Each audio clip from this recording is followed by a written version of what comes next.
All right. It's starting the live stream, and one moment.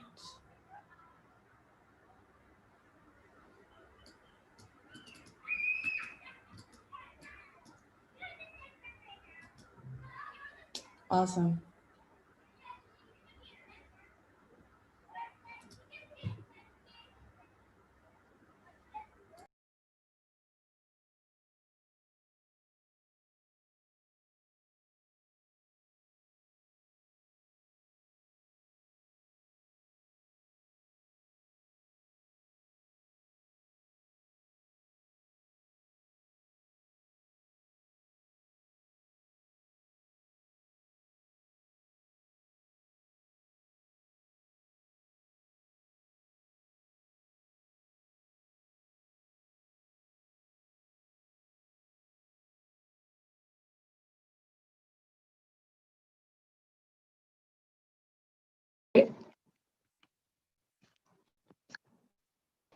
Officer, can you please? Okay, perfect. Thank you.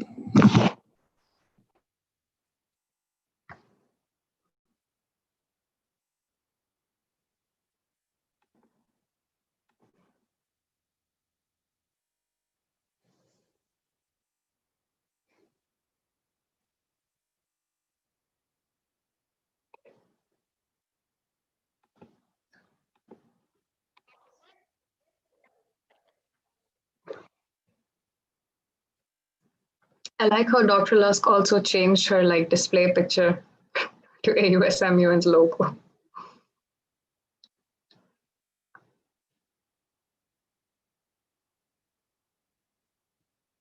Also, where's Julia?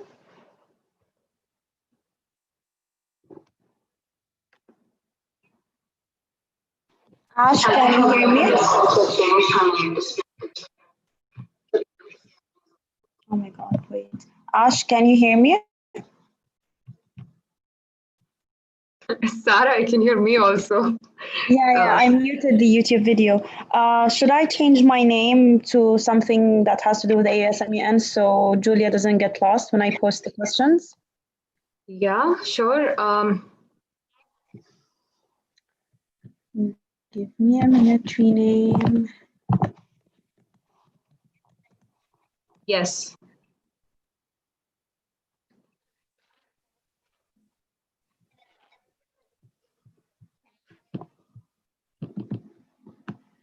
Sarah, mute. Okay, sorry. Mute yourself, Sarah. Thank you.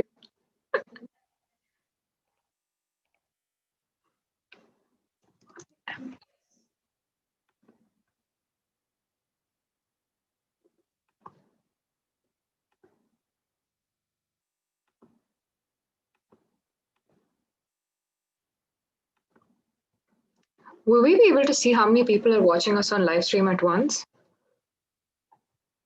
Who's asking me? I'm good, Mohammed. What's up?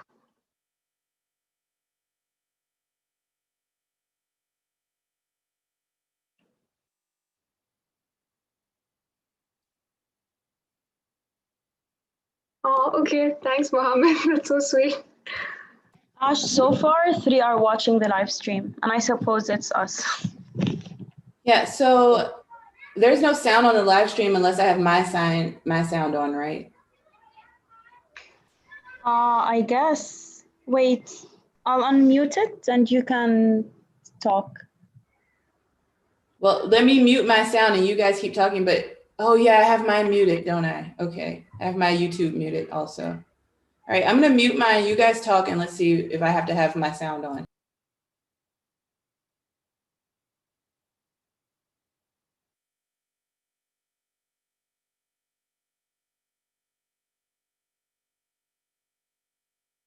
Okay, Professor, I could hear everything, like our conversation on the live stream. So even if you muted yourself, the sound still is heard on the live stream.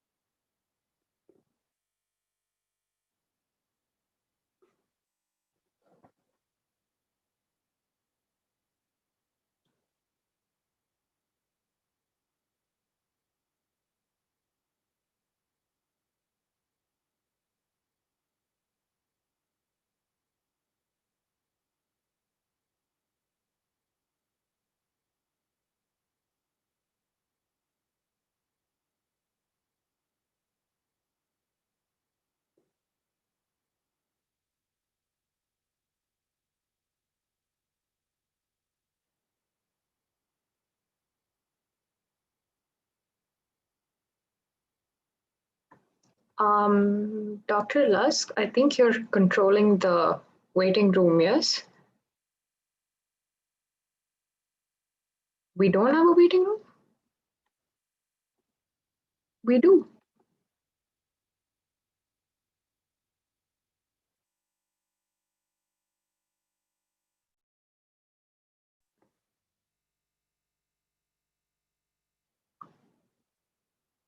Julia's not here. Let me, or is AUSMA in 2021 Julia? No, that's Anam. Oh, no, wait. Who's AUSMU in 2021? Julia? Me is Julia? Okay, okay, okay, cool.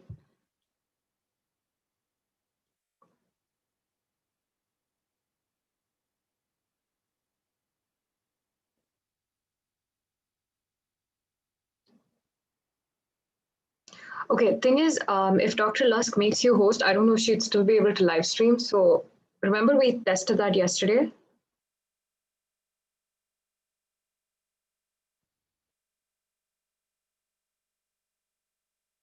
Yeah, Dr. Lusk. Yeah, where is she?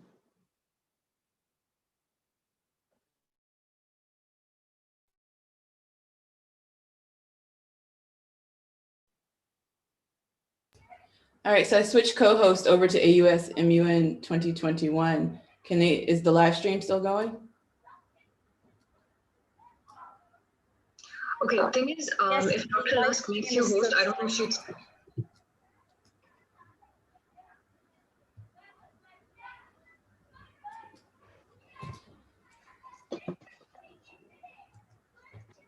All right, so I switched co-host over to AUSMUN 2021.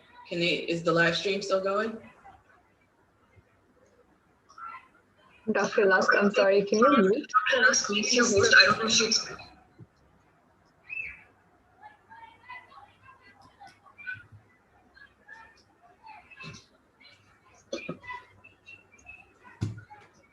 All right, so I switched co-host over to AUSMUN 2021. Is the live stream still going? Dr. Lusk, I'm sorry, can you mute? Dr. Lusk makes you host, I don't know if she's. I don't know what I'm doing anymore. Somebody just mute me for me.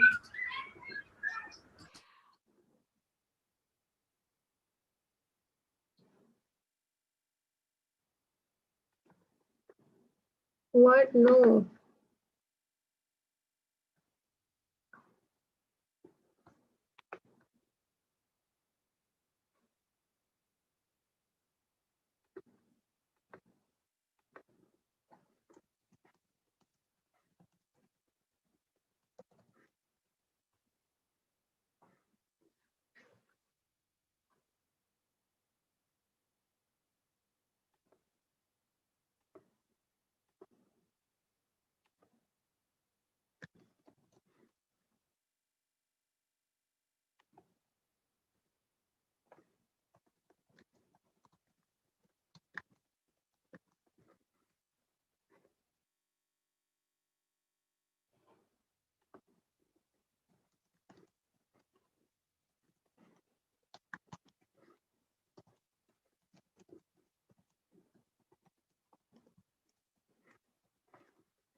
Hello, everybody. Let's just give 1 or 2 minutes more for everybody to just jump on the call, and then we'll shortly begin.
Okay, so hello, everybody, and thank you all for attending at this kind of momentous time of the semester. I know all of you have been having midterm submissions, so hopefully this would be a nice, insightful de-stressor, which is going to take your mind off temporarily and offer you some insights into one of the leading organizations in the world. So before we get started into the main event, just wanted to clear 2 tiny pieces of logistics out of the way, which is number 1, feel free, goes without saying, feel free to put your Q&As on the Zoom chat. Or if you want to directly speak and pose your questions at the speaker, you can raise your hand and you can let us know, and you can go ahead and do that too. You don't have to wait all the way until the end for the Q&As. If something pops up in your mind, feel free to put it on chat and we could maybe address it then and there. And if any of you are watching us from the YouTube live stream, you guys are not missing out on any kind of participation because we have board members on both platforms. So if you have any questions, our board members are going to pick them up and we're going to get them here, and we're going to be posing them to the speakers as well. So don't worry, if you're watching us via live stream, you do have an opportunity to participate. So with that out of the way, let's get started. First off, just a small intro.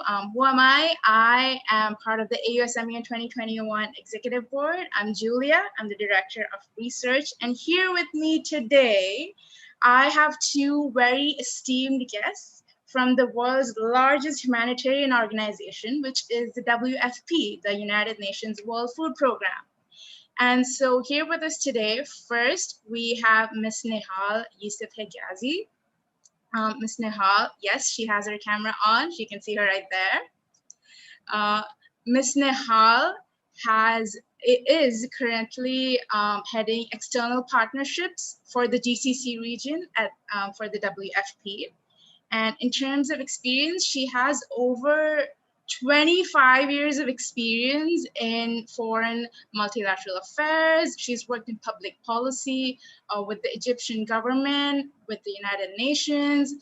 She has over 15 years experience with the United Nations World Food Program itself, based in Italy. And our other guest today here, we have Ms. Zaina Habib. Ms. Zaina, can I see you? Okay, wait, can I see you? Hold on. Ms. Zaina, if you could just, pop in and say hi. Can you see Okay. me? Yeah. All right, so that over there, we have Ms. Zaina. Ms. Zaina is Head of Communications and Engagement, again, for the GCC division of the WFP. And she has a plethora of experience in the field of communication.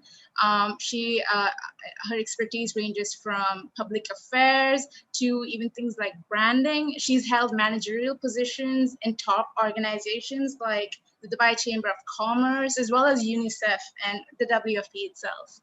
And so we have these two wonderful guest speakers today. So once again, thank you guys so much for taking the time to join us right now today. Thank you very much, Julia. Can everybody hear me? Yes, you do kind of sound a little far off. Can you get a little closer to? That's better, yeah. Perfect. All right, so I'll hold my mic closer. Hello, young ladies and gentlemen. We have 75 participants. This is incredible for us. We have a really, really important audience, which is very close to my heart. I was in exactly your place 25 years ago. So I was a university student doing MUNs, and maybe we can dig a little bit deeper into that in the Q&A session. You are in a very interesting phase of your life. You have everything ahead of you. And I understand and I assume that all of you are in the area of international relations, foreign affairs, economics, politics, and hence your interest in world affairs, but more importantly, maybe the humanitarian arm of the United Nations work, which we will be addressing today. So hello to all of you. As many of you as can turn on your cameras, it would be really nice. We want this to be as interactive as possible. I would really appreciate if you also, turn on your cameras and talk to us and pause your questions to us. We will not just give you everything we can, but ask any kind of questions you want. Why we're here, how we got here, if we like what we're doing or not, and why we're doing it. And, shoot all the questions you want. I think this needs to be interactive, and we're here for you. Maybe one of you can tell us a little bit about, the event that we are speaking on the side of. So if one of you can volunteer to say, your age group, we know, but I want to hear you saying your age group, which majors you're in, and this MUN, which forum were you acting out? Were you doing the International Court of Justice? Was it ECOSOC? Which committee were you doing? Second committee, fifth committee? Just 3 minutes in your court. I want to know what you have been doing before we start bombarding you with information, so that we can really cater to what you are interested in and discuss what you want us to over.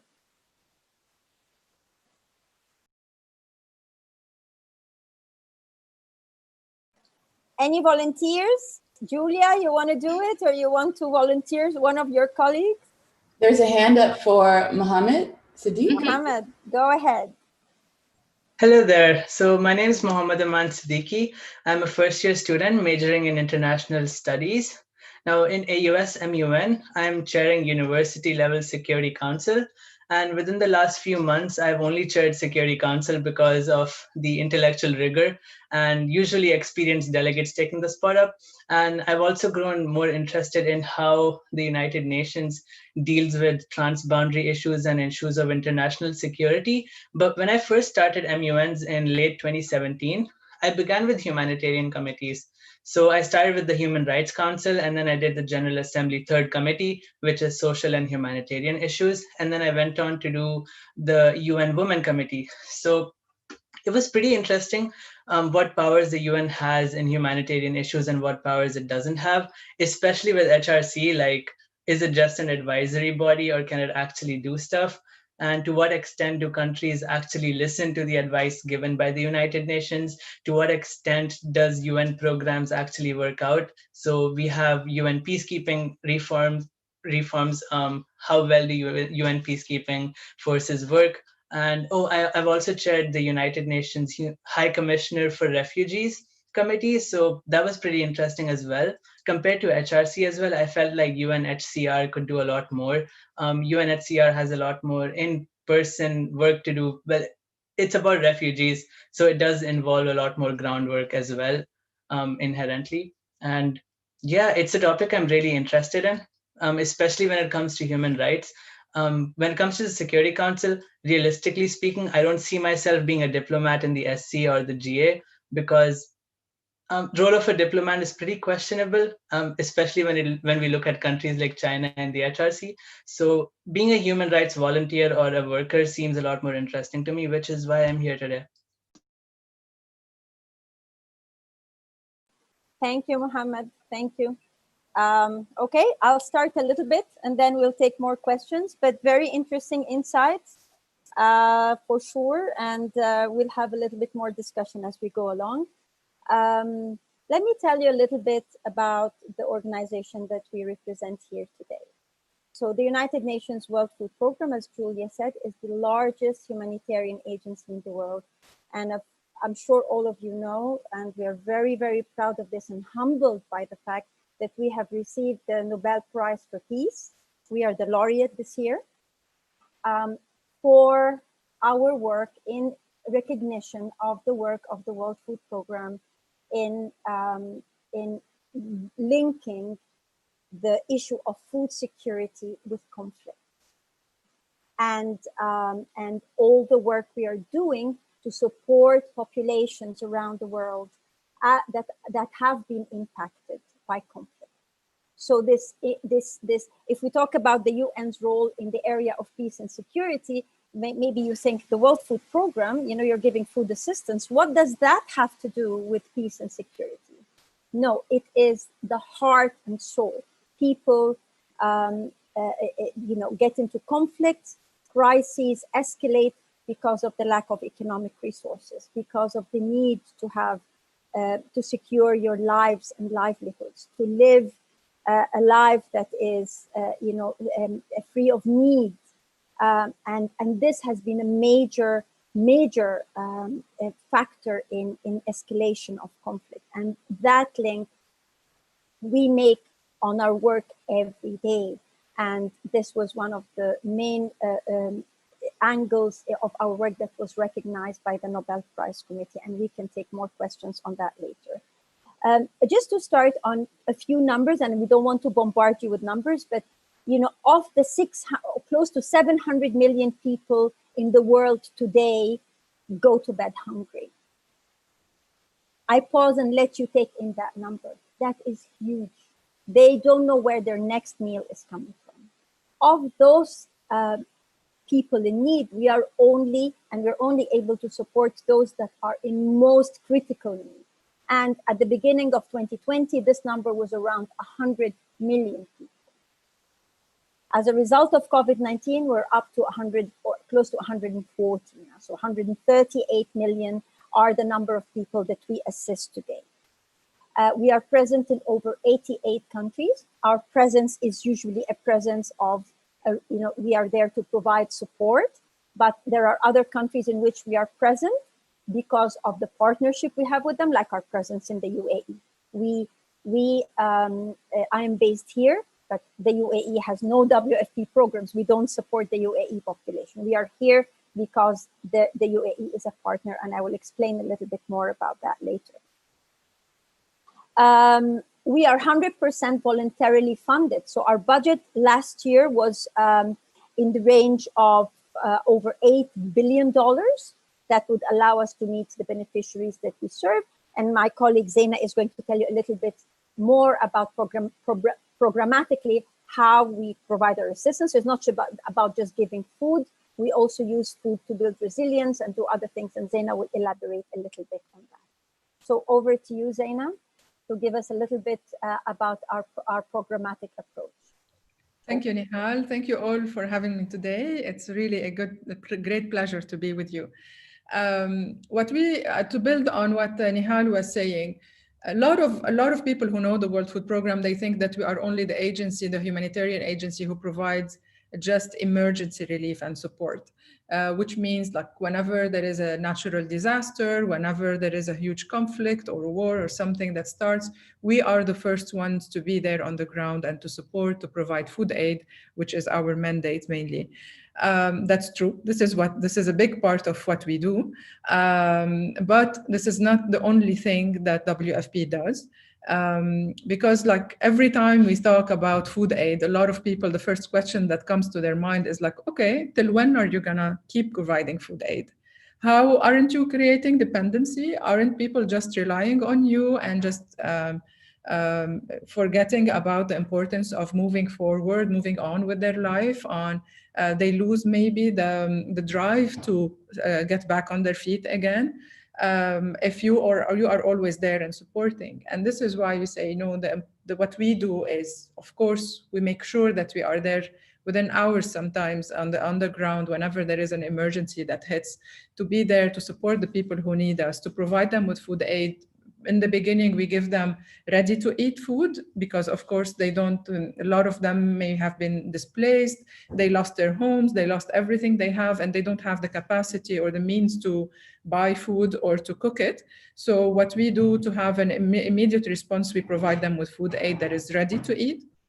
And then later on, when things move and get better and they have better access, we can then support them in different ways, like by providing monthly food rations, or nowadays we're giving them vouchers, or we're doing a lot of ways to support. We're riding on a lot of technologies that are helping us, for example, like the biometrics. Within a simple fingerprint or iris scan, they can now go to a local supermarket that we are working with to buy their food, the food that they need, that they want for their families, which is helping us a lot, first by improving our support, improving the way we serve our beneficiaries, making things faster, of course. Like usually you see a lot everywhere on TV, on the media, people who are waiting in long queues for days and long hours to get their rations, because obviously we're providing support to a very big number of families everywhere, and they have to wait their turn. But nowadays we're trying to avoid that. By using these technologies, by giving them the chance to just simply take this card that we charge in advance, go to this local supermarket and buy whatever they want, which is also giving them a lot of dignity. It's giving back the freedom to them to really choose whatever they need for their family, not only what we provide them with. Because when we think about food aid and when we're doing it for a huge number, knowing that we have limited budgets, what we need to do is think first, how much and what kind of food can we give with this amount that we have to serve the highest number of people that are in need, who are in need of our assistance. So we always choose the food that is the most nutritious, that is also locally procured, so we can also boost the local economy. And we give them the staple food, like the beans, the rice, the sugar, the oil, and all of that, the canned food that they can eat as well, that is ready to eat. So if you think about it, if someone is a refugee, for example, in a camp, and there are cases where they are living there for years, not for a month or 2 or 3. And for people who are there, who are receiving exactly the same rations throughout these years, it becomes a bit challenging for them. And when you give them the chance to go and buy what they need for their family, to have the freedom to choose what they want, then it makes a whole different meaning to them. We help them to have this freedom and to also get whatever they feel like doing. Of course, when we do that, people, for example, when they use this money, they cannot buy cigarettes, they cannot buy stuff that are not essential for their families, also to make sure that they are buying what their families need. This is one part. But then WFP is not all about that. To make sure that we help these people on the long run, what we do is put in place a lot of important development programs to help them. We work together with the government, like Nihal was saying. We build a lot of partnerships around with private sector entities and others who can help us do our work and support our beneficiaries in the best way possible. And some of these projects, for example, are food for education, school feeding programs, whereby we provide school meals to kids in schools to encourage their families to send them to school, for us to make sure that these kids are getting the education they need. So later on, they can find a job, they get empowered, and they can break the cycle. And at the same time, most of these times, these kids, this is the only meal that the meal we provide as the World Food Programme is the only nutritious meal that they receive during the day. And if we don't give them this meal, they have absolutely no access to any other food, or very little that has no nutrition in it. So we work on the food that we give them and the quality of the food that we provide them in school as well, to make sure that they are well nourished. And these programs are in place in more than 60 countries around the world, and more than 16.4 million kids benefit from them. This is one of the programs.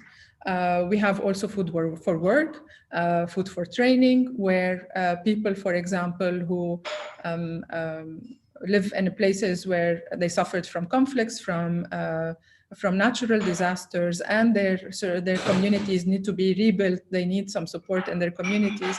We work together with the government and with different entities to engage them in this work to rebuild their communities themselves, and in return, we give them the food that they need for their families. So this way we secure that they are moving on, they are rebuilding their life, and they are getting the right support they need. We train them to do different activities, different jobs as well, that will help them to secure the right amount of income, for example, for their families, and to go on.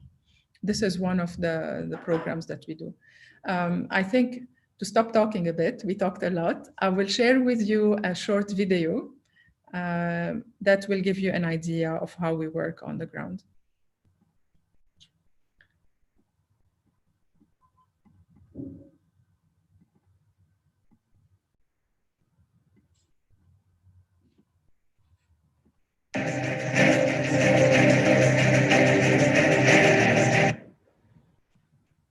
Sorry.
Okay. Over to you, Nihal. Okay, can you hear me now? Yes. Thank you, Zaina. I hope you all enjoyed this video. I just want to comment on a couple of the questions and then continue our discussion, because we said this would be interactive. So Muhammad Zia wrote to me about an innovative idea he had in Pakistan with the flooding and something to do with the groundwater, and having an innovative idea. Mohammed, I've read your message. I know you don't have access to a mic. I just want to tell you that my first emergency deployment with the United Nations World Food Program, I was working in Rome. I'm doing government relations, but I was deployed to the first emergency in Pakistan. And it was for the 2010 floods. And I saw with my own eyes what the floods could do and what we did. The schools were flooded, so we built tents for the children and still were able to provide them with food so that they would come to school. And Zaina, you said something really important about school feeding. For us, school feeding is a development activity because some parents don't have sufficient resources to feed their children. And so they're more likely to send their children to school if they know that their child will get a meal in school. But not only this, if the parents send the child consistently to school, we give them a monthly food ration that can feed the whole family. So we would give them, I don't know, 5 kilos of rice, 2 bottles of oil, whatever food basket that is determined for that country, for that. So for us, this keeps the children in school, and keeping the children in school for as many years as possible has an effect on their future. So it is known that girls that stay in school longer have better maternal health. They have better awareness of the health of their children. So this is what development means for us. This is what building resilience means for us. So thank you, Mohammed, for that comment. I also have a comment from Katia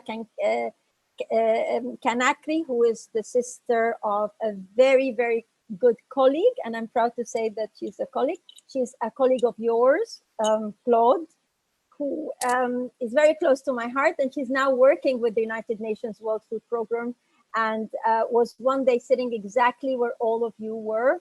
And Kathy, thanks for your message. Yes, our director Majid did give a talk last year to AUS, and he was talking about blockchain. And I'm glad you remember that. And I hope to see you soon. Let me just get back to the work of the World Food Program. So what is our mandate? It's really very simple, but it's also very difficult in its simplicity. We want to save lives and change lives. That is what we do. That is what we sit on our desks, whether we're sitting on a desk in the field, in a meeting room, in the high seas, flying a plane. That's what we want to do. We want to save lives. And this is our immediate emergency. In a moment of emergency, we have to be the first ones on site. And we want to change lives with things like school feeding, food for work. This is our mandate. And for us, SDG 2, which is achieving zero hunger by 2030, is very important. Are we on track? No. We are not. We are doing our best, but what is happening in the world around us today is just increasing our beneficiary caseload. As I said, today WFP needs to feed 138 million people to make sure that their lives are safe and they have enough substance to sustain them. So this is really, really very important. Something that maybe doesn't come to the minds of all of you, but was very clear in the video. You saw us in airplanes and maybe in boats, and that. Have you ever heard of the UN cluster leads? So all of us in the UN are working to, UNICEF is working on children. We are giving food. UNHCR is helping shelters. But each one of us has a strength in something. And what do we do when somebody has a strength in something? We become the leader. We become the cluster lead. So because WFP needs to get there first at the onset of an emergency, whether it's man-made or a natural disaster, whether it's a flood or an earthquake, we have also become the logistics arm of the whole of the UN. So there's an earthquake in the Philippines, and we need to get to the people that are blocked somewhere as a result. We need to build a bridge that collapsed. We need to build the road. Then all of the UN, UNICEF would come with its help, with its assistance, UNHCR, and we would build the road, we would build the bridge. We also have the ITC cluster load, so telecommunications cluster load. At the beginning of an emergency, somebody needs to make sure that the UN staff that get there are connected. They have internet. They can communicate with each other. They have satellite phones. And so the UN World Food Program does that for everybody else. The planes you saw, it was written on it, United Nations Humanitarian Air Service, WFP, houses UNHAS. It is inside our building. I mean, we have UNHAS. Our staff are the UNHAS staff worldwide. So this logistics role has sprouted from the need for us to get there first and save lives, as I have mentioned before. I want to stop a little bit and talk about what we're doing in the UAE, and talk about another SDG that we work very closely and are working on very, very diligently. And this is SDG 17. SDG 17, and maybe you know the other SDGs, but maybe 17 is a bit of an obscure one, and it says partnerships. So partnerships for the SDGs is SDG 17, meaning we cannot achieve anything we are doing except with our partners. And who are our partners? It is, as Zaina mentioned, WFP is 100% voluntarily funded. So we start the beginning of the year with needing $8 to $10 billion, but with zero amount of money. We don't benefit from what we call UN core funding or the assessed contribution. Every country in the world that's a member of the UN pays part of the UN budget. And that is kind of used to fund a lot of the programs and a lot of the day-to-day running of these UN agencies. WFP is not one of these agencies. We have to raise every penny. And hence, you will see that we have offices in the US, we have offices in Germany, we have offices in Brussels for the European Union, and we have an office for the GCC based in Dubai. So our partnerships team for the region is based here, and the UAE in 2018 and 2019 has featured among our top 10 donors worldwide. The support of the UAE has, and other countries like Saudi Arabia, the US, the European Union, are what allows us to deliver what we want to deliver. Our presence here is also in the form of something what we call UNHRD, which is United Nations Humanitarian Response Depots. And these are 5 that we have around the world. We have one in Africa, in Ghana. We have one in Subang in Malaysia. We have one in Brindisi in Italy. We have a huge one in Dubai. It's our largest one. And we have one in Panama in Latin America, And this allows us to pre-position items that will be needed at the onset of an emergency.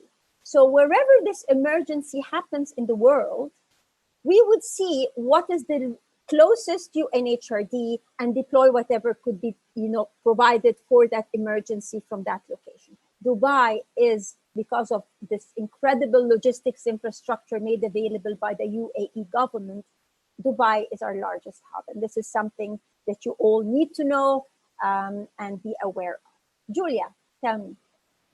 Okay, so we have a question on chat, and I want to ask you a question of myself. But let's start with the question on chat, which is Pooja is asking.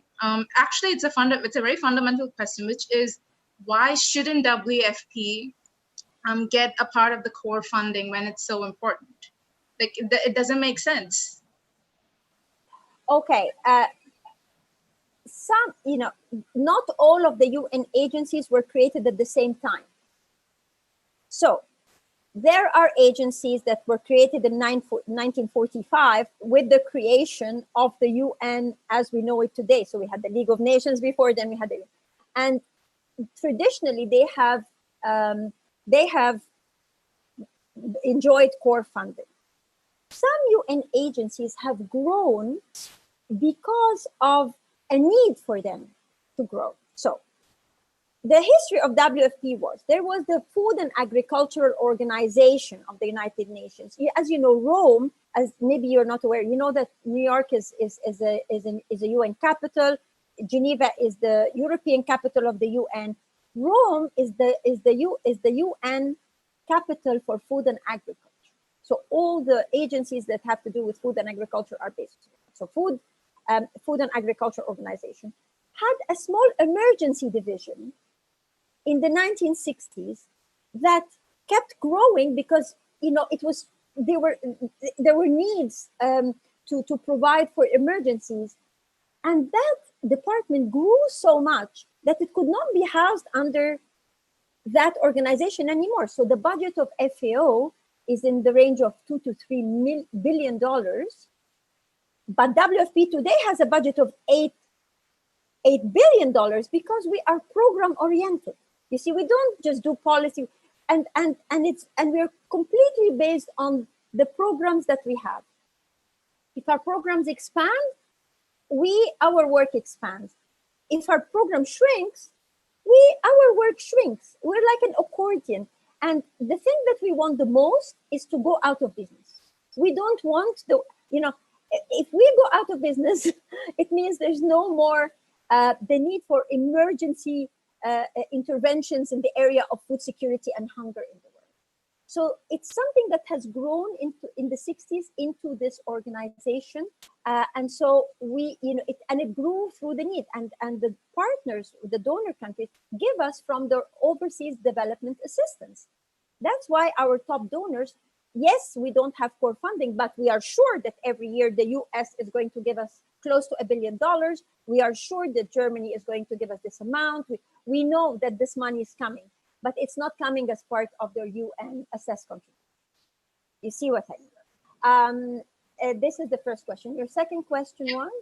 I have a question, which is with regard to, so an earlier point that you stated was how, like, we're really, really trying, but you still feel we won't make it till 2030, right? And I want to link it to what we're going through right now, which is, the pandemic.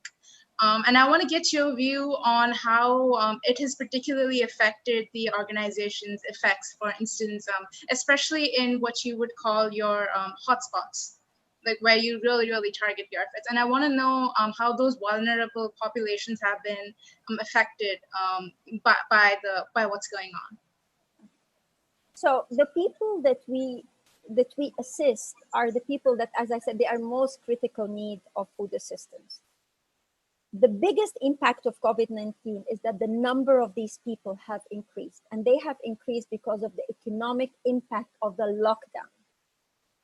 People who work on a daily wage could no longer work on a daily wage when there is a lockdown situation, when there is a curfew, when they cannot go out to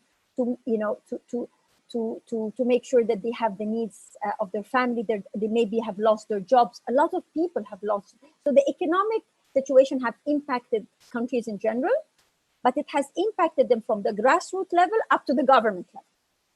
And that has an economic impact on increasing the number of people who are in need of assistance. This is a very, very important point. The other important point is that the people's health has been affected. And so people who are already suffering malnutrition, famine, and these people, if they get infected, they are in peril. So we also need to make sure that children and parents are getting the nutrition they need for them. Even if they get infected, they can survive the COVID-19 pandemic. And this has been, and we are not on track, not because that we are not doing what we should, but because the needs are increasing every year. And it doesn't mean we're going to stop working towards of this aim. It just means that we will need more money, and we will need more effort. I spoke about our partnership and our presence here in the UAE, and now that you've asked about COVID-19, I'm going to ask Zeina to add something and maybe see a video about what WFP has done, during the COVID-19 pandemic. But again, I just want to highlight that in addition to just the increasing in needs, WFP has also has the responsibility as the logistics cluster lead for common services. So when we were transporting masks and hand sanitizers to countries across the world, it was WFP that was doing it for the whole of the UN system. So I let you watch this video.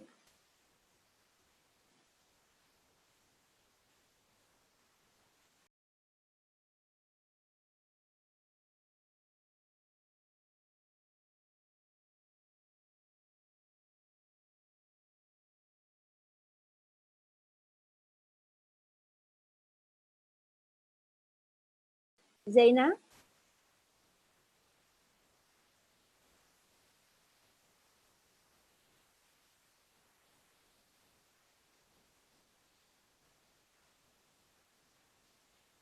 Can you all hear me? Did you hear it or no? Ms. Zaina, I think you have to reshare your screen with the entire screen and not just the tab. Did you share? Did you see the video or not? Nope. Oh, okay, wait.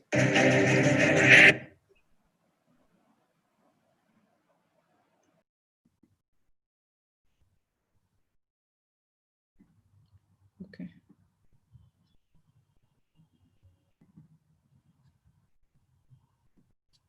Now you can see it? Yeah.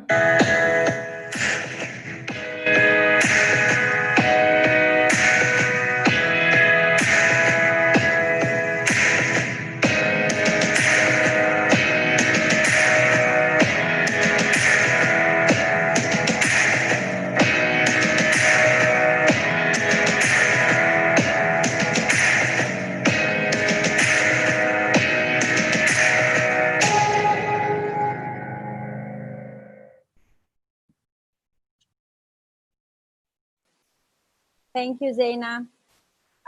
Just one more thing I wanted to add before I give the floor to Zaina is, you know, even at the time of lockdown, WFP staff in the field are out there delivering assistance, and they're exactly like frontline workers. Humanitarian workers everywhere are like frontline workers, like doctors, nurses. So really salute to our friends in the field. Zaina, over to you. Thank you, Nihal. Also, since we are talking about COVID now, it's important maybe, Nihal, to mention our strong partnership with the UAE and the support that they gave us, if you would like, and then I'll share the video. Yes. So we have a little video for you. I just want you to know what the UAE did at the onset of this emergency. The UAE has always been of the first forerunners and partners that come through in a big way for us as a humanitarian agency, but for the UN in general at the onset of any emergency. The government has always made available airlifts. At the beginning of any emergency, we have always the response from the UAE government. In particular for COVID-19, we had 3 airplanes made, air assets, we call them, made available to the World Food Programme by the UAE leadership to allow us to deliver on our common UN common response, which is the transport of all the medical equipment, medical supplies needed for COVID-19. And this is a video that we have that shows the gratitude of our executive director, Mr. David Beasley, for this. He had just arrived at an airport where there was the UAE plane just parked there. And I want you all to see this for yourselves. Zaina?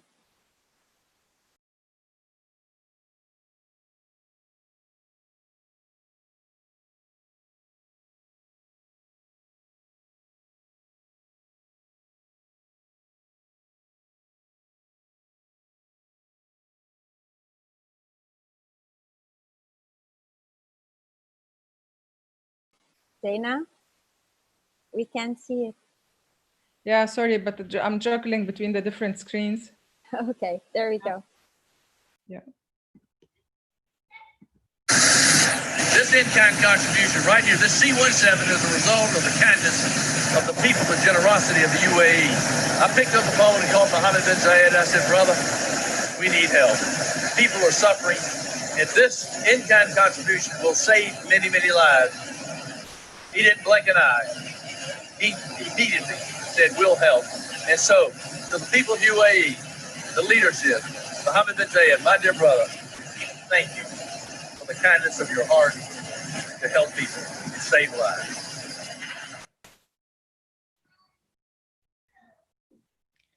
Okay, this shows really the strong support and the really immediate, like Nihal was saying, the immediate response from the UAE government all the time, and not only during COVID. Whenever the organization needs any support or any help, we know that when we go to them and tell them this is what we need and when we support, and if it's possible and within what they can do, they never hesitate to do it. And we are proud of this partnership in the UAE. Talking about partnerships again, yes, we work with governments very closely. We work with the private sector very closely as well, to whether they can support us in terms of funding, or in a lot of times what we really care about at the end result is to help us do our work in the best way possible and the most impactful way. So a lot of these times we work with different entities who help us with the expertise, with knowledge that will help us enhance the way we serve the beneficiaries who rely on our support. And this works as well with community engagement, with media, with the academia, like we're doing with you now. For example, we work with a lot of entities, with universities, to help us spread the word about what we do. Because if we are doing a tremendous work and nobody knows about it, and we know that, like Nihal said, we are 100% voluntary funded. If nobody knows about us, nobody will be able to support, nobody will be able, a lot of people who have the means and have the willingness and the knowledge to step in and help us make a difference in millions of lives, they will not be able to do so just because we are not communicating these needs. We are not bringing the picture closer to them to see what's happening and the gravity of the situation most of the time on the ground. So that's why we work with, for example, a lot of media.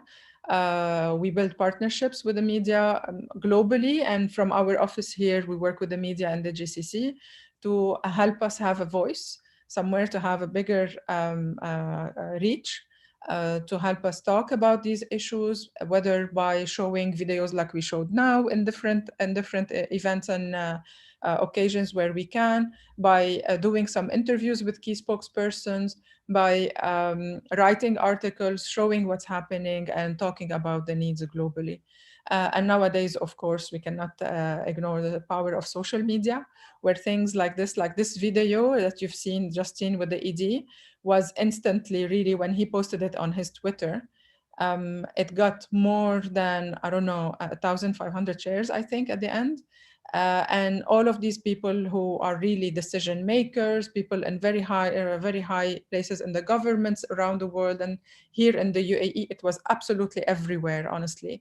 And this helps us not to talk about us, hello, this is us, WFP, we are here, but really, it's extremely important for us to show people what's happening on the ground, to show them that this is what we're doing and this is where you can help and support.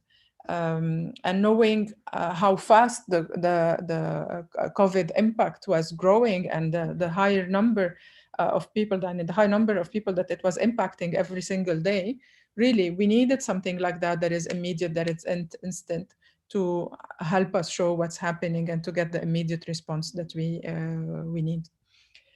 So this is one way of collaborating. We work with the universities and students because you really have the power nowadays. We have the knowledge, you have the access to a lot of information, a lot of platforms where you really have a voice to talk about these issues, to talk about your interests, to discuss these important problems around the world, and to be able to make a difference. And you are. And if I think of our generation, before, really, we didn't have any of these platforms, none of them, very rarely, and unless someone was really eager to know about a certain issue and did a personal effort to go and research it and do some studies around it, nobody was able to get access to this information and to really have the chance to play a role and to make a difference in someone's life. And nowadays you have that in your hands, and this is why we address you. This is why we build partnerships with you, with universities, with schools and the media, because we know that you can make a difference, a really important difference. And one of the things also we do to engage with the community is by creating some engaging campaigns. I don't know if you've seen or if you've heard of the Stop the Waste campaign lately. This was the third year now in 2020 that we launched it globally. It's a global campaign to talk about to link actually as WFP hunger to food waste, and to show people that as individuals they can make a difference by only taking like very few actions and simple actions at starting at home and everywhere they go. We had the chance and the honor to have also the support of Her Excellency Minister Mariam El-Meheri for Food and Water Security, who for the 2 consecutive years supported the campaign, and they joined us as partners and gave us all the support we need by helping us to talk about it, by posting on it on their own, on her personal Twitter, and talking about it in the media and everywhere. I will show you a small video about it. It's just a campaign where we invite people, individuals, top chefs, for example, celebrity chefs around the world, everyone who is interested, to come and help us raise awareness about this important topic. So we asked them first on social media to just start by identifying an item that is near expiry in their pantry or in their kitchen, to post a picture of it and say, look, I've just noticed that this was going to expire, it was going to waste. I'm gonna salvage it and eat it or do something with it. And they posted and encourage people to do the same. Another step would be to do something, a meal or a smoothie or a cake or whatever they want with the items that are near expiry. And last year, we asked people if they can host gatherings at home or at work, and asked people to bring along a dish made of leftovers. Unfortunately, this year, we didn't have the chance to do so with COVID restrictions. But what we did a closed cooking class at Top Chef, whereby we hosted a few influencers and some of our representatives and partners as well, to take a part in a cooking class where professionals help them to make dishes out of leftovers, or to show them how we can use the whole of a fruit or a vegetable or whatever to make several dishes out of it, or several things to avoid throwing half of it in the garbage. A lot of times we just take something, we use half for our, depending on the amount that we are doing, and then the remaining part will go to garbage. We'll sit there, maybe sometimes we do it in the fridge for a couple of days, hoping we're gonna use it again, but we never do, and it all goes to waste. So we gave some guidance, some recipes, where also we share them online. And this is an exercise that we didn't do only here in the UAE, it was being done all over the world by WFP offices. Wherever we had the chance to do an activation on the ground, we did. If not, it was always on social media platforms every day. And we got a huge support from celebrity chefs and influencers and people who really care about this important issue all around the world. I'll show you also what we did, a couple of videos of what we did last year, showing our participation here. Okay.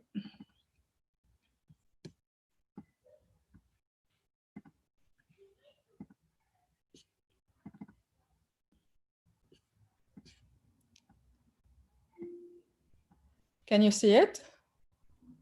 Yeah.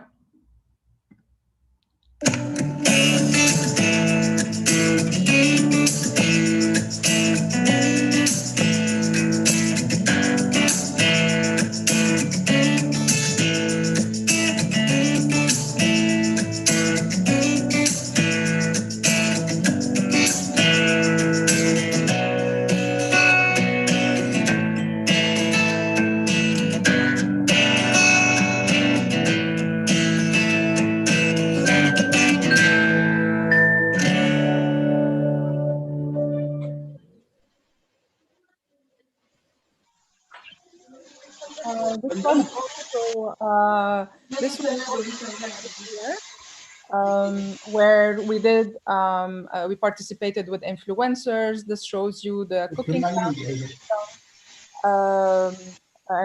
the event that we organized and the partnership with the media as well. Yani this is a small video. Hello Tony. Hello. So today we are اليوم عم نعمل project مع UN. هيدا نوقف الهدر.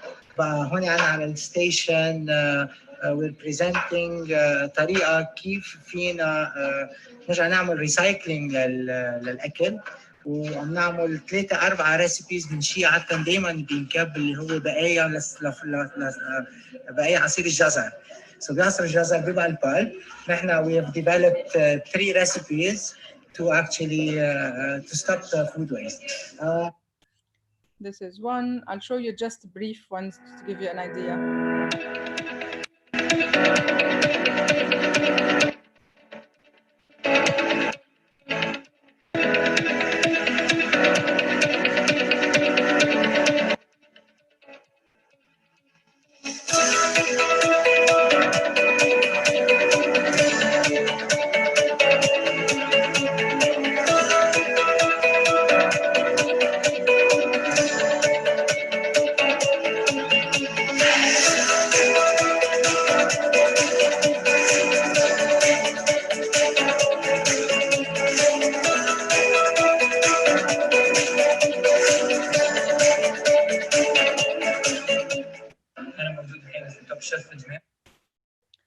Okay. Thank you, Zaina. I hope that was interesting for everyone. All right. So, yeah, Ms. Nahal, go ahead.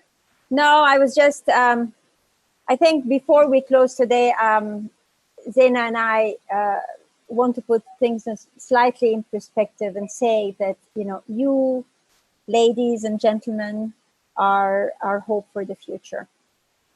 And, you know, what Zaina just showed you is advocacy. And what are we advocating for?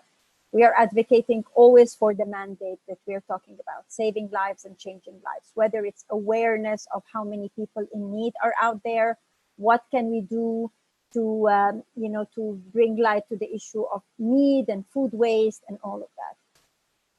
Advocacy is a very important tool. And if you, you know, you are at an age where, you know, you're very passionate about what you do, we need all of you to be advocates for the SDGs, to be advocates for zero hunger, to be advocates because you will make the difference. We are seeking advocates everywhere. Usually UN advocates, you see them as what we call goodwill ambassadors, you know, or influencers. You see Angelina Jolie for UNHCR. You see, you know, other sports people that are, you know, supporting WFP. But you are all like them. And I want to show you a video that shows the power of advocacy. And this video touches me very deeply, but I want to share it with you. And we'll take a few questions after it's over and maybe wrap up, Julia, if that's fine with you. Zaina?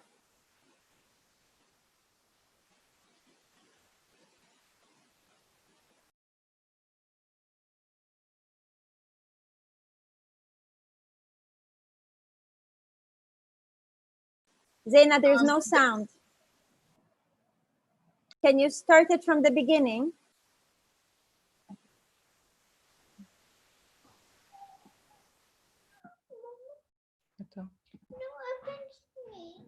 Okay, now it's Wi-Fi.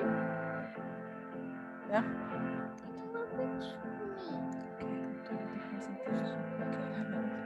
Wherever I go, people recognize me. Call my name. Cheer for me.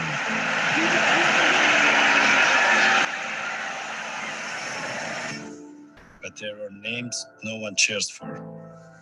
Carmen, Rahma,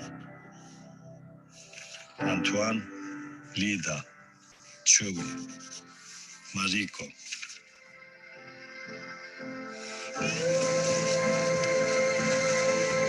If I could, I would write every single name on my body. But there are 805 million people suffering from hunger in the world today. Too many of them are children. They are struck by war, natural disasters, and extreme poverty. I have supporters all over the world. Beginning today, I want this support to go to the people who really need it.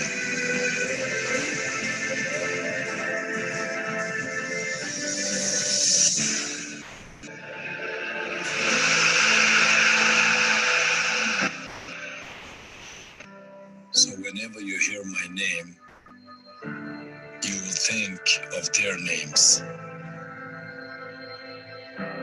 Whenever you see me, you will see them.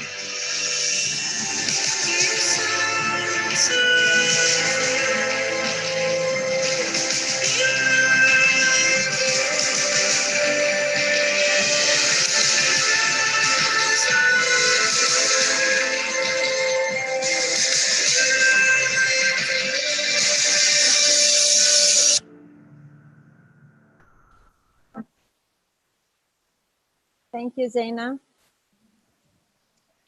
And it shows you really the power of how one person can make a huge difference. One person can use, yes, they are celebrities and they can use their voice to spread as much as they can. But every single individual of you, of us, whoever we are, whatever we are doing in our life, whatever position we have or role we have in life, we can make an impact and we can make a difference. It starts with a simple action, with simply by sharing this information, simply by caring, by taking the initiative ourselves. There are some things that we can do, like also as WFP, we have a game, it's called Free Rice. As individuals, maybe you can also play it and encourage others also to play it. It's a very educational game whereby you can just download it easily on any applications on mobiles and you play with it. And every time you play and you get a right answer, 3 grains of rice get donated to the World Food Program. So we help feed and educate kids. Also, there is another platform that is called Share the Meal. Also, it's an application, very easy, very user-friendly that everyone can download. I use it with my kids, actually, honestly. A lot of my friends do. It becomes a way to educate the young generation about building up these virtues, this sense of caring to others, of supporting. There is no minimum donation that we do usually, but it's a way for us for individuals who ask us, okay, what can we do? Hunger is a big, overwhelming issue, and a lot of people think because there are more than 690 million people who go to bed hungry, this is way beyond us. This is something that as individuals we cannot do anything about, but that's not correct. If everyone puts a bit here and there, and it can add up easily, and it can make a difference. Let's just make the effort, care. And doesn't matter how big or small the action is, it always makes a difference in someone's life. And I hope that you all now go with this, knowing that there is something that you can do, that you can make a bigger impact around you and in a lot of people's life. And it starts from now. Nothing is stopping you, and you have all the tools to do so. And if you need our support, please never hesitate to ask us for it. Thank you. Thank you. Julia, do we have time to take some questions, or you want to close? So we do have, I think, 2 questions on chat. So I'm gonna read those out to you. Samreen asks an interesting one, which is, do you think there's a political component to a solution to world hunger? Yes, absolutely. Nothing happens without the political will. We as the UN can appeal, do advocacy if there is no political will on the part of governments to work with us in case we have operations in these countries, and to help us in the implementation of our programs. We are never in any country if that government does not invite us. So if that political will is there, plus political will with what we call OECD member states, so the countries that provide the funding, to actually make the funds, they know we can reach our beneficiaries. So yes, there is a political solution. The presence of political will is your political solution. The other question? Okay, so Mohammed Yusuf asks, okay, so hypothetically speaking, once we achieve the UN SDG goal of zero hunger, what will be the next step for WFP in the future? I think if we get achieving zero hunger gets us out of business. That is our aim. We would like to look for jobs in another sector, and that will be, if you have that on anybody's CV, I used to work for the United Nations World Food Program, but we met our objectives and we're out of business. And it's a very powerful message, but we mean it. And if we cease to exist, this is better for the world, then so be it. That's a very interesting note. And I think, I want to close on that interesting point. So, Julia, I think I have something to share with everybody. I think we have online one of you, and she's also one of us. So we have Claude online watching. Claude is an American University in Charter graduate, and she is now a staff member of WFP. Claude, where are you? We all want to see you. You are a live example. Where are you? Turn on your camera. Can you see me? Can you hear me? Yes, there she is, our star. Tell us about your work with WFP and how much you hate it. Okay, in a minute, I just want to say that I second everything you and Zena have said, and it's so rewarding and so humbling to be part of such a great organization. And ever since I can remember, I've been an advocate for all the WFP's mandates. So now to be able to be hands-on working and supporting this, it's really rewarding. And I encourage everyone, because it does make a difference. Even in my small circle, family and friends, it's made a big difference already. So it's beautiful, and it doesn't have to be just by being an employee. It can just be by believing in these values and in this mandate. So thank you so much for this informative session, and I hope everyone takes it dearly and goes through with it. Thank you, Claude. And we want as many more Claudes as we can get, so the door is open. Yeah. Thank you, my dear. Participants from AUS. Thank you, Claude. Thank you. See you. Okay. I did get just one more question, so maybe we will address that as well. Hold on. Okay. So Zainab is asking about how she can get involved in organizations, specifically in organizations such as the WFP. For instance, like in what kind of fields would you branch out to if your interest lies in medicine, but then you also care about these humanitarian issues? How do you reconcile? Where do you head? What kind of career trajectory do you aim for? What do you think? Okay, so it might not be so evident to everyone, but the reality is, there is a job in the UN for a lot of expertise. So you have the finance, our finance team. You have our nutrition team. We have nutritionists. You have our HR staff. We have our logistics officers. We have our partnerships people who are more into the political. So no matter what your expertise is, I mean, the WHO hires doctors. It's not about you pursue the career that you want and see if there's an open. If you are interested to work with the UN, see if there's an opening. But if you really want to know what it's like, go for an internship.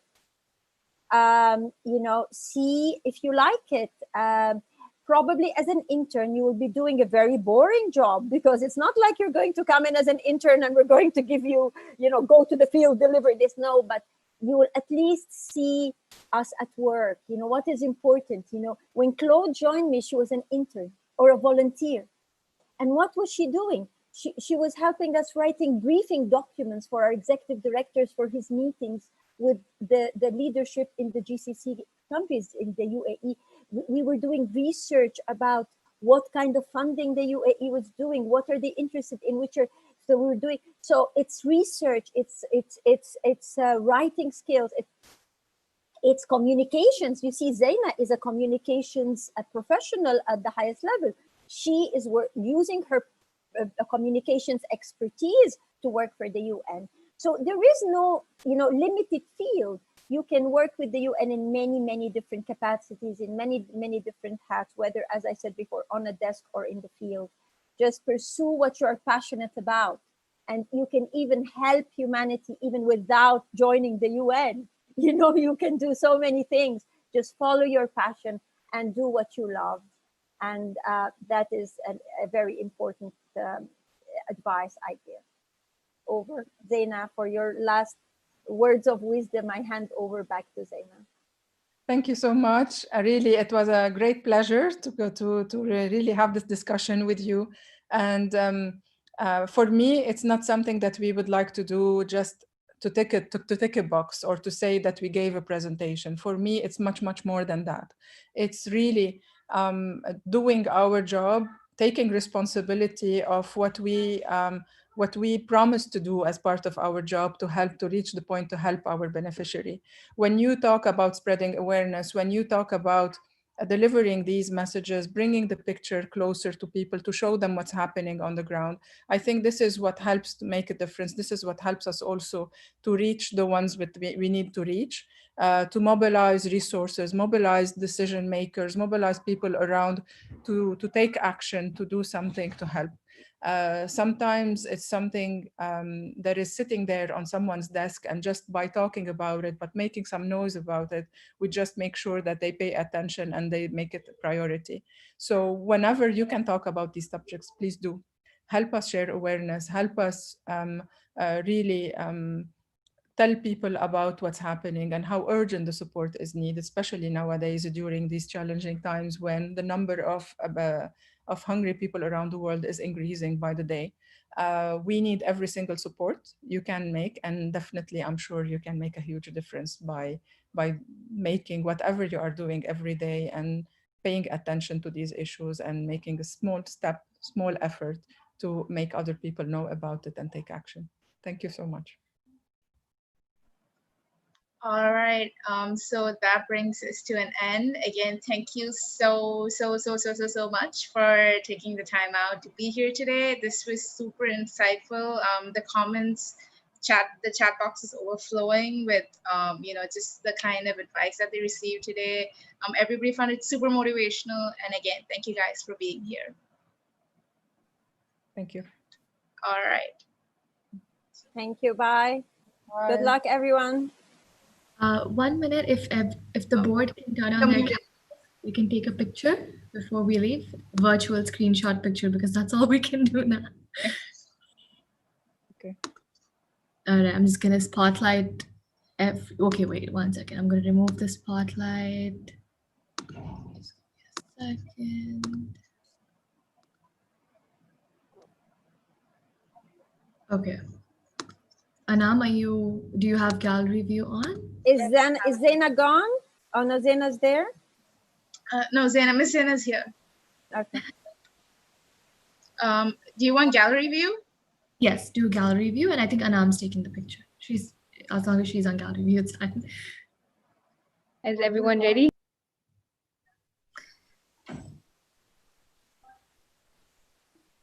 Okay, wait, just give me 1 more minute. I think let me spotlight people because not everyone has opened their camera. Spotlight. We're a bunch of people.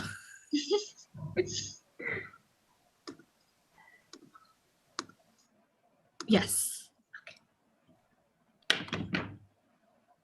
Everyone smile.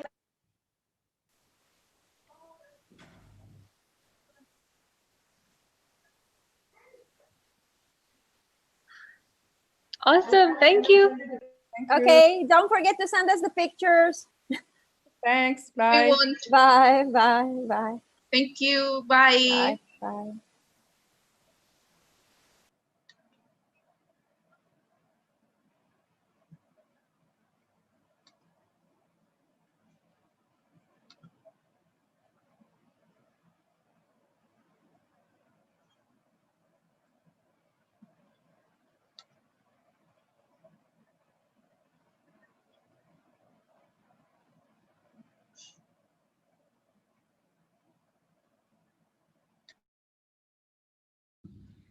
Are we still streaming?